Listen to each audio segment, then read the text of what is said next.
Finally আজকে ঈদের জন্য আমরা বাড়িতে যাচ্ছি পুরো পরিবার মিলে। অনেক সকালে উঠে ব্যাগপত্র সব গুছিয়ে নিয়েছি। এখন আমরা গাড়িতে রওনা দিব। যেহেতু অনেক সকালেই বেরোচ্ছি তাই সকালের নাস্তাটাও হোটেলে করে নিব। এখন নাস্তা করে আমরা গাড়িতে উঠে গেলাম। নিজের বাড়িতে যাওয়ার মতন আর কোনো আনন্দ নাই। রাস্তাঘাট একদম ফাঁকা, কিন্তু একদম বাতাস কম ছিল। আজকে দিনে প্রচুর গরম পড়ছে।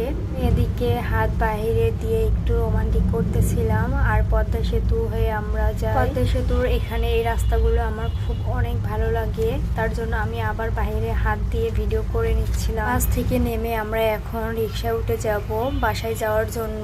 দেখুন গরমে আমার অবস্থা একবারে খারাপ হয়ে গেছে। যে গ্রামের মতন শান্তি আর কোথাও নাই। গ্রামের রাস্তাগুলো অপূর্ব, অনেক সুন্দর। রাস্তার দুই পাশে গাছগুলো তো আরো ভীষণ সুন্দর লাগতেছে। এর ভিতরে বাতাসও আছে। কে কে গ্রাম পছন্দ করেন তারা কিন্তু অবশ্যই কমেন্টে জানাবেন, কিন্তু আমার অনেক পছন্দের জিনিস। ফাইনালি আমরা বাড়িতে চলে আসলাম। কি যে শান্তি লাগছে বলার নেই। তো আজকের ভিডিওটা এই পর্যন্ত। সবাই ভালো থাকবেন। আল্লাহ হাফেজ। দেখা হবে নেক্সট ভিডিওতে।